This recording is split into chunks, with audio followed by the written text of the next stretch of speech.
much. Good morning, ladies and gentlemen. Honorable Regional Minister Paul Ibansidiri, Honorable Deputy Regional Minister, Honorable Ekon, Honorable Members of Government Assurance Committee, Honorable Ranking Member, Star Ghana Steering Committee members who are here present. All about. Government Assurance Committee is one of the standing committee in Parliament, and it's been established since 1998. Most often than not, a lot of people have not heard of this committee. The committee has been dormant, and in the year 2013, in the 6th Parliament, the leadership of Parliament, led by the Right Honorable Speaker, Honorable Do Ajao, and the two leadership decided that they want this committee to work. We have constituted the committee and its membership and have instructed us to make sure the committee works. The committee's mandate, as we all have in our standing orders, Order 174, states among other things that there shall be a Government Assurance Committee whose function is supposed to pursue ministers who made promises, undertakings, and assurances on the floor of the House. And the committee is supposed to report to the House for the House to be based on those reports. It shows how important this committee is. That means that we do not need any referrals from Right Honorable Speaker to work.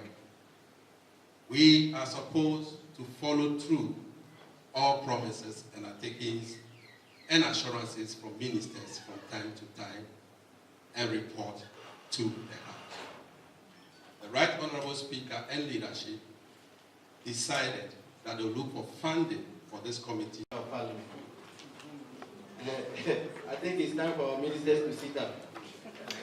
And going through the work of all the committees in Parliament, both select committees and the standing committees, I must say that this is one of the serious or most serious committees that has come out with a rules of engagement and has even gone far to establish an electronic platform where electorates will be engaged. We thank God for this day. We'll move straight to our father, the head of this region, to welcome us.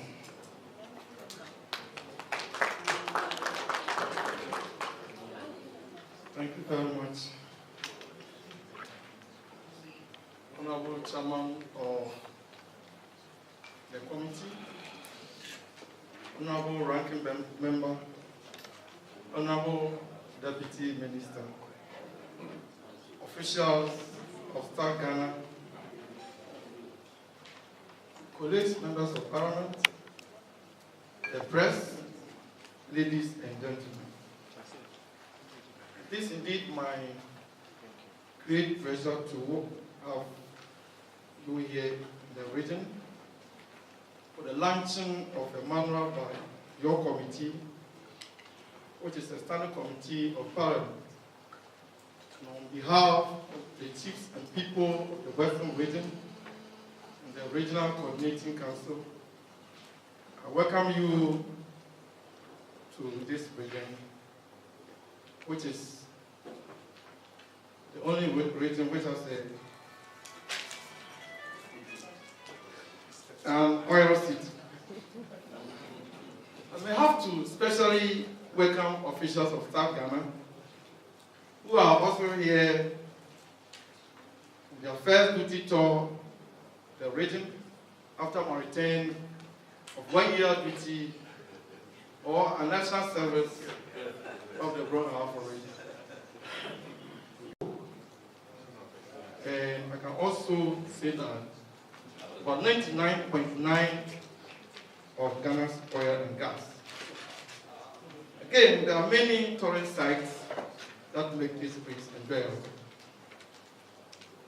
Honorable Chairman, Honorable Ranking, in fact, my own observation is that the Committee on Government Assurance used to be a silent committee in Parliament.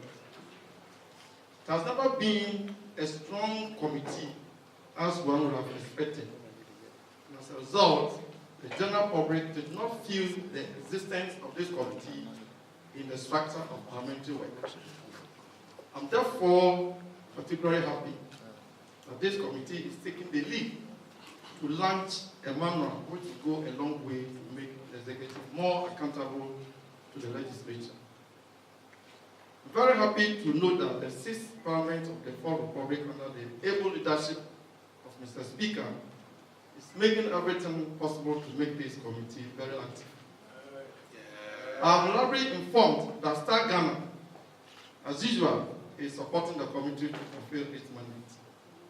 It is not out of order, therefore, that the Committee on Government Assurance has developed a handbook on their rules and procedures to govern their activities. The establishment of this handbook makes the committee very transparent because the rules of engagement are established, and therefore, deviations or biases can be avoided. I'm hopeful that the handbook will guide committee members on practices and proceedings at committee meetings. Other members of Parliament and the general public will be exposed to the procedures of the committee work. Honorable Chairman, one of the cardinal pillars of the government is to promote good governance and social accountability. This is underpinned by the principles of value for money, which embodies the right quantity at the right price, from the right source, and at the right time. The importance of assurance to the citizens or the executive is paramount. This creates a platform for the legislators and citizens to evaluate government performance. Mr. Chairman, one of the areas that is of great interest to me is the essence of parliamentary questions. And I mentioned this when you visited me yesterday. This is an important opportunity for us, honorable members of Parliament, to bring forward how budget allocations for projects, programs, and activities are being implemented by state institutions under the watch of the executive.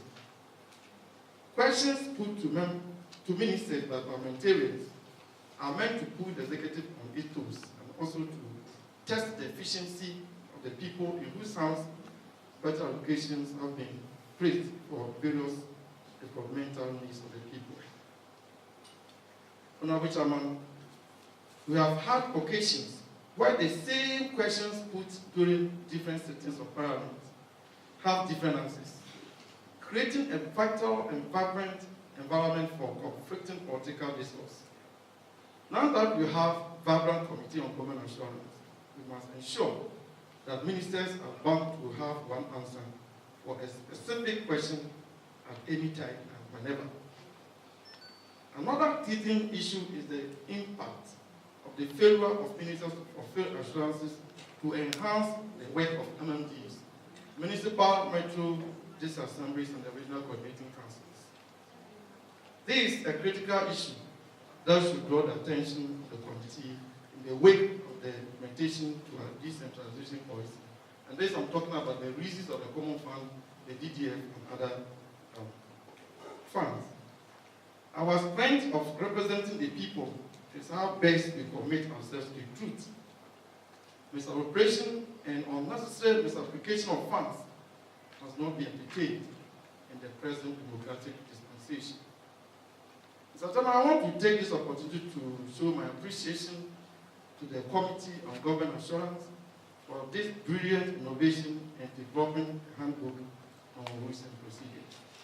I hope other committees of Parliament will do so to open a new chapter of transparency and accountability.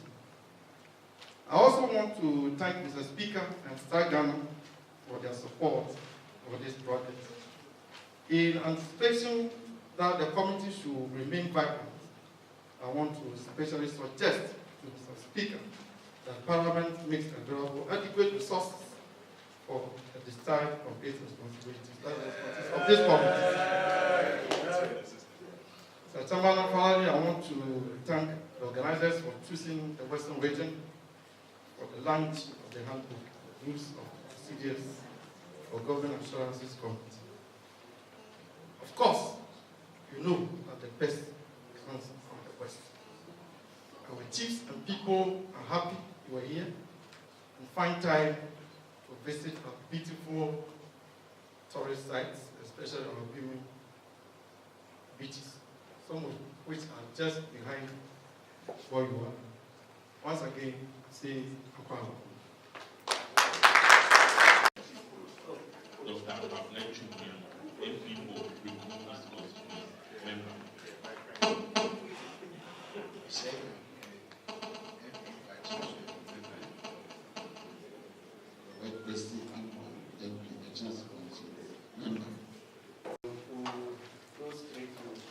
One gentleman. This gentleman happened to be a member of parliament from the Western Region. He's a member of parliament with SWAC. So we'll just hand over the microphone to him to give us his remarks. And he is the ranking member on the committee. And other jurisdictions, the ranking member is being referred to as the shadow minister. So our Honorable Regional Minister and his deputy, leadership of Star Ghana, Honorable Papa Uswakuma,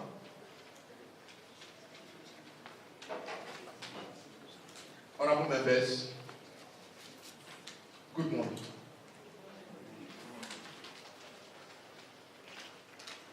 I would want to welcome you to the Western Region. This is because I also hail and live here. And I'm doing this with the permission of Honorable Papu Sakuma, who happens to be there. The homeboy. Who happens to be the homeboy. I believe that since we all came here, or since we'll be here, we've seen around a bit. The comments have been good. Minister, let me assure you that they are making very good comments about the region. And I think we'll take the opportunity to also go out there and explore more. This meeting is a very important meeting for us as members of Parliament and also members of this committee, the Government Assurance Committee. I'm saying so because the committee has come that far. It has come that far as a dormant committee, which I believe was dormant because of partisan considerations. Sometimes it becomes difficult for us to see a way clear when it comes to what is good for our country and what is good for our political party. But for this committee, we've come to a consensus that what is good for our political party and government is good for Ghana, and it's good for the minority and everyone who lives in Ghana. That is why we are working the way we are working. We have taken partisan considerations out of our working relationships on this committee. We have decided, as a matter of consensus, to pursue all ministers who make promises, assurances, and undertakings. We believe that that will bring more confidence into our body politics and will bring discipline in governance. Our work as a committee is to ensure that when people promise, they make good their promises, or they explain to the people of this country through the committee and parliament as to why those promises could not hold. We are promising good governance, and we are going to ensure that it happens. I said that we have decided not to be partisan, and that is the reason why we have developed these rules of procedure. The rules of procedure is going to be the head of this committee. That is what tells us what we should do. And we are going to adhere and live up to what we have adopted for ourselves. Also, we believe that for us as representatives of the people, we must always be in touch with our people. We must work for the people and also get feedback from them. That is why today we are going to launch an interactive platform on the net that will make us account to the citizens and make the citizens also tell us what that is, if there are promises from ministers, whether they are pursuing it within their communities or not. We believe the relationship that we have should be a very strong relationship with our citizens. Without the citizens of this country, our committee will not be able to work well. Because we can't be everywhere. We are just 25 members, and we can't be everywhere. That is why the need for this platform. I would use this occasion to also thank Star Ghana for the relationship that we've developed so far. It's been a very cordial and good relationship. Thank you very much for coming. Thank you. Let us finish today. We would like to move to the next item. And as a matter of fact, the leadership of Parliament, from the Speaker through the majority and the minority leaders, have given their full support and blessing to this committee. We thank them so much. We have a special institution that is sponsoring this very program. It's in the person of all the Star Ghana, and it's just important and pleased to call the head of that institution to give us a remark. We call on Mr. Tanko Ibrahim.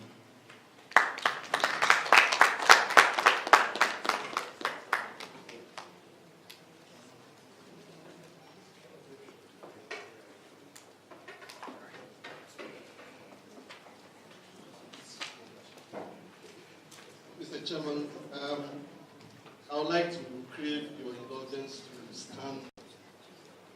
Honorable Chairperson, Honorable Regional Minister, Honorable Deputy Regional Minister, the ranking member of the Government Assurances Committee, honorable members and friends of the committee, distinguished ladies and gentlemen. Today's event marks another very important milestone.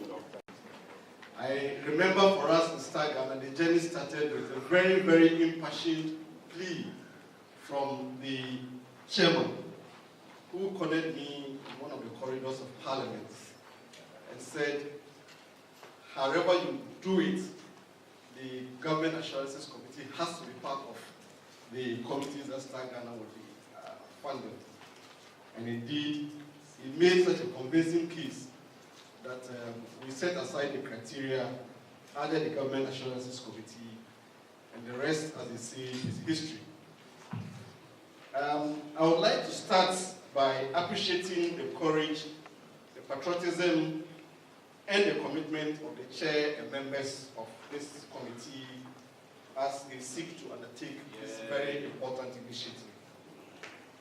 Mr. Chairman, I'm talking about courage and patriotism because in order to get to where you are, in order to make the decisions that you want to hold ministers before you to answer for assurances that they have given to the citizens of this country, requires a lot of courage.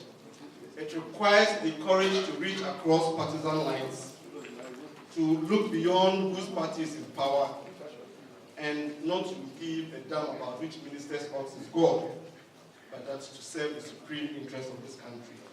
And I think that is where we think that this committee has demonstrated courage, commitment, and patriotism. And we are hopeful that as the going gets tougher, this commitment and courage will continue to be your guiding principles. After 20 years of democratic governance, Mr. Chairman, the initial excitement that pushed us all to go and queue from early morning to vote is beginning to die down. The adrenaline that pushed us to work together to build and stabilize the institutions of governance is beginning to wane. Citizens are beginning to ask very critical questions. What are they getting after 20 years of democratic governance? Citizens are beginning to ask for the dividends from the investments that they've made in time and resources in our democratic process. They want to see tangible improvements in their lives. And increasingly, in the current atmosphere, citizens are asking, is it worth it? It is in this context that we want to situate the importance of the work that the Government Assurances Committee has decided to do. That the democratic governance is a compact, it's an agreement, it's a contract between citizens and government officials.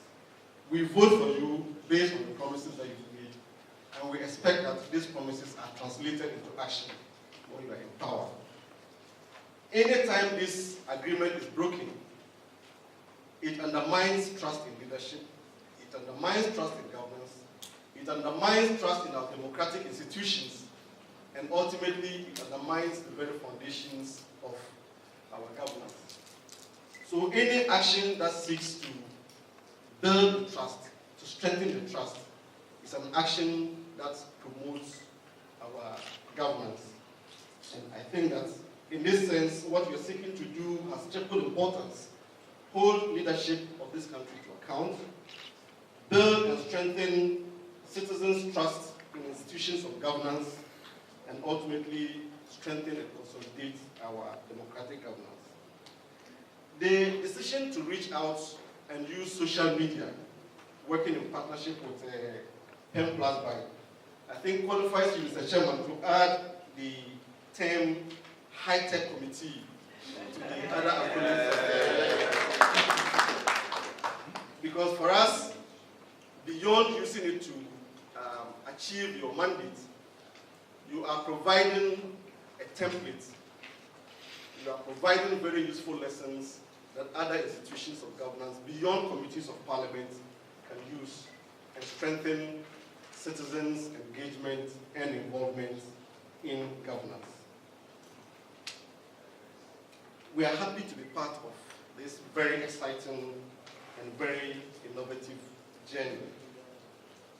Everyone in this country, parliament, citizens, ministers, will be enriched by what you're doing.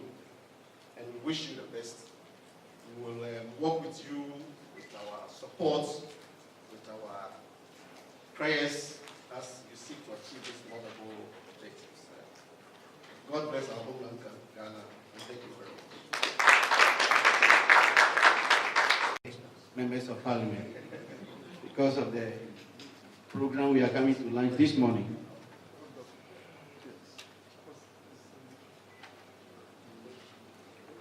I earlier on stated that the Right Honorable Speaker has given his blessings to the work of this committee.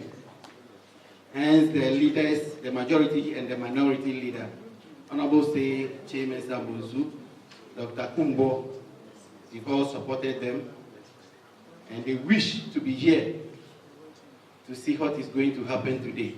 The Government Assurances Committee is making history in our nation, Ghana. Other important or equally important assignments had taken them somewhere. So they've sent their delegation, minority leader. Shall we put our hands together for them?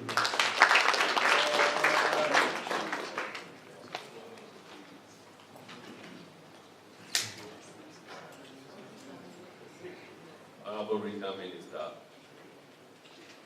ranking member of the Committee of Government Assurance, and members of the committee, Honorable Deputy Regional Minister, Steering Committee member of Star Ghana, and the head of Star Ghana, members of the media.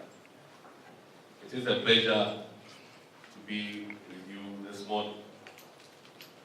And I must convey the apologies of the Honorable Minority Leader for his inability to be with you this morning owing to prior engagements outside the enterprise. But he wishes me to commend the committee for this initiative that it has taken.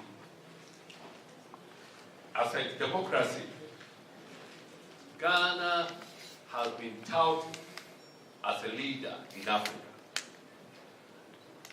But for us, we know that it is still work in progress, and there's still so much to be done. As an institution, Parliament has always been in the eye of the citizens. Even when citizens have problems with their infrastructure, be it roads, water, etc.,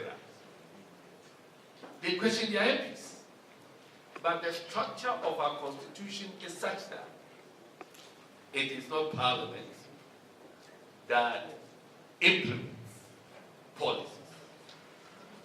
Parliament just appropriates monies for the use of the executive. And as one of its important functions, Parliament exercises oversight over the executive and its appointees. However, over the years, due to the peculiar nature of our history, which has not seen Parliament functioning during times of military regimes, and also due to constraints of resources, Parliament has not been able to fulfill this particular role to the satisfaction of its own members. And to the people of this country, many of them see Parliament as a mere talk show. That is why this step that is being taken by the Government Assurances Committee ought to be commended. It also demonstrates that as an institution, Parliament needs to be innovative. We should not always say that we do not have the necessary resources. We must use innovative ways to get support for our work. And as has already been stated, it is important that citizens also feel part of this process. Because it is through that we can get the support of the citizens even to appreciate the nature of our work. Government Assurances Committee, for many, many years until now, has been considered a Siberian. That is a committee that exists only on paper. And I must commend the leadership, especially the chairman and his ranking member, for this innovative step that they've taken. And I'm sure at an appropriate time, when the people of this country get hold of the rules of procedure, they will recognize that Parliament, through the Government Assurances Committee, is taking its work to another level. And my appeal to the people of this country is to see the cup as half full rather than half empty. And let us have confidence and hope in the future, because we all have a part to play. Even as political parties, let us appreciate that at the end of the day, what the people want is to be provided with the requisite goods and services. And let us have some broad areas where we can have agreement as to the way forward. Because at the end of the day, it is our institutions that is going to be judged. I take note of the fact that we've been talking about consensus building. Yes, consensus building is essential in a multi-party democracy. But let us also recognize that even in our diversity, we can make our points and persuade others to appreciate the points that we are making without being necessarily offensive. Let us try to move ahead together to make a difference to our country. And to each and every one of us who is a member of this committee and a member of Parliament, I say, at a time when you exit, ask yourself, to what extent have I contributed to the development of the institution of Parliament and the improvement of governance in our country? Let us do the small things. Let us not look at the big picture, because we may be scared that we can never make a difference. If we do the little things, we will eventually get the big picture right. And it is my expectation that going forward, this committee, through these rules of procedure, will reach out to the citizens of this country, for the citizens to know that if they propose their trust in elected members of Parliament, it is right that they have so proposed their trust, and that the trust that they have proposed in us will not be abused. And to start Ghana, I wish to commend you for your support. Without your support, I dare say, these rules of procedure would not have come into being and would not have the benefit of its launch.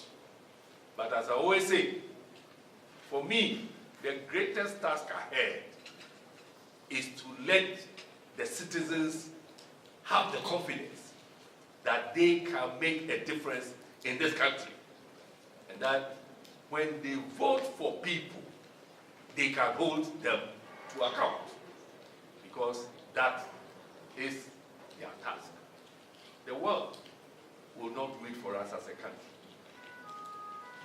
And so let us all put our shoulders to the wheel and do our best to push forward our common agenda, which is the development of our dear country. I thank you so much for this opportunity, and may God continue to bless our homeland Ghana. The leader has delegated Honorable Ahmad Useilu to speak on his behalf. Honorable, can we hear you? The majority leader was in his constituency over the weekend after attending a funeral in Savogin, where our deputy chief lost the mother and decided to continue his constituency and thought to have been back in Accra early enough to attend upon the deliberations of the Government Assurance Committee.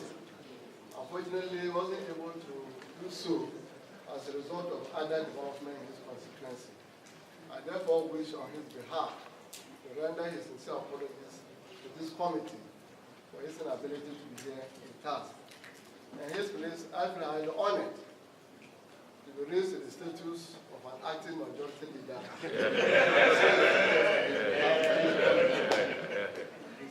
Mr. Chairman, the innovation of the Government Assurance Committee was an innovation that was learned from the Parliament of India to monitor and evaluate the statements ministers of state, including those who prefer to speak on their behalf, made to their people, to avoid a situation where politicians will take the people of Ghana for the right and continue to make statements that one knows or one knows as they're taking the people,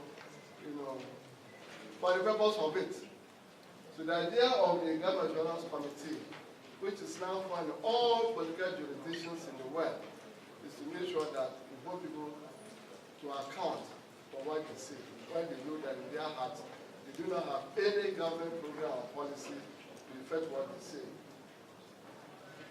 Mr. Chairman, the public is only conversant with Parliament when it comes to our deliberative functions, when it comes to our legislative functions, when it comes to deliberating on the budget or passing the books, of finance. But when it comes to oversight responsibility, little is very simple about Parliament. At best, the Appointments Committee and the Public Accounts Committee, which enjoy a lot of press coverage, are the two committees that mirror the functions, duties, and role of Parliament. Today, a third committee is coming on board, which is the Government Assurance Committee. Because together with the leadership of Parliament and our sponsors, we want to see to it that the Government Assurance Committee is given equal prominence for the public to get to know what the Government Assurance Committee does in its work as defined by its mandate, so that we can also continue to mirror and reflect the views and aspirations of not only Parliament, but the public as a whole. And this is where I see the committee to be very, very important.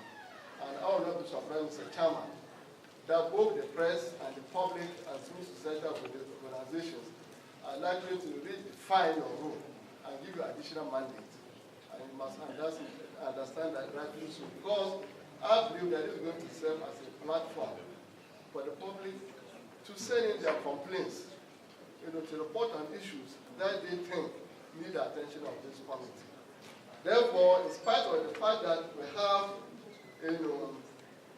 the rules of procedure, spelled out very clearly, it's likely that the interest the work of the committee is going to generate is likely to bring in this week additional areas of concern that the public might want to draw attention to.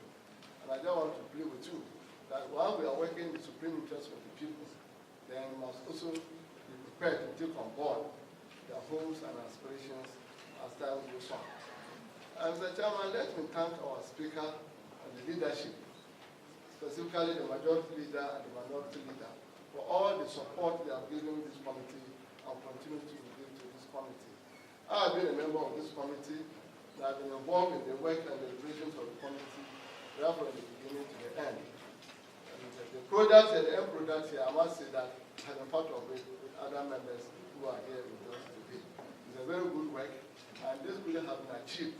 This Ghana has not shown a lot of commitment and support. And so on this is that I wish to thank them very, very well. I hope that you continue to support other committees of Parliament that you've already identified, so that together we can build a new image for Parliament. Together we can work to make sure that we meet aspirations and hopes of our people. Let me also thank Pence for 10 class bites. 10 class bites. 10 class bites. for the consultancy work. But they laid it down very, very well, bringing this final product to what it is today. Honorable Agban Sumana Kingsport, Bagwin is not here. Let me also singly out for special mention for the key role actually he played with members of the committee working on the details, and other consultants working on the details of these rules of procedure. We that were here, we have been part of the history making platform that we are establishing.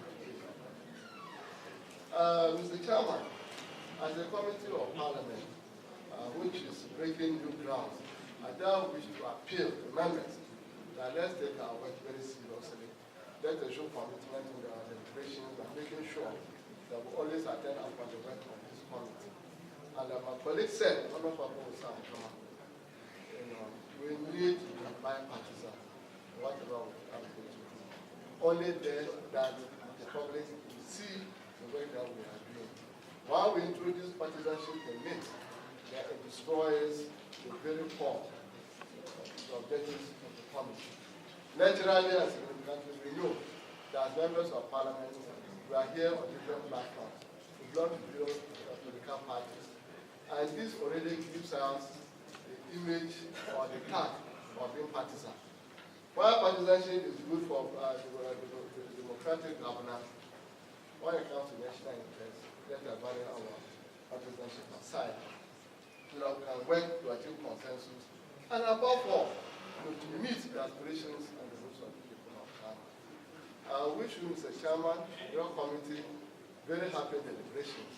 And let me once again assure you, on behalf of Mr. Speaker, the majority leader, and the minority leader, that we shall do everything possible to make sure that the committee is well supported for it to be able to render all the money. Thank you.